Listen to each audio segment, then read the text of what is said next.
guys, welcome ulit sa aking YouTube channel.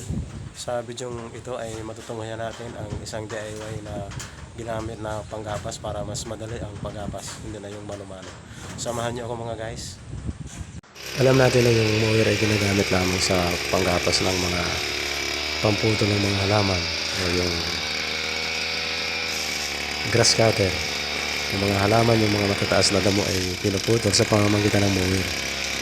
Mahirap para sa isang magsasaka ang makapagbili ng isang machine o makina na panggapas na mas madali. So, bilang tayo kung minsan ay nagiging malikhain, kung kaya't makikita natin ang mower na ito na dun sa may blade ng mower, sa taas ng blade ay nilagyan ng bakal na parang bakod at mayroon na ring lata. At hindi naman kataasan, makikita naman natin sa video na yung mga napuputol na palay ay hindi nagkakalat, kundi lahat ay naiipon sa may taas at nadadala sa tabi. At pag naipon sa tabi yung mga palay ay kukunin na lang, madali na lang.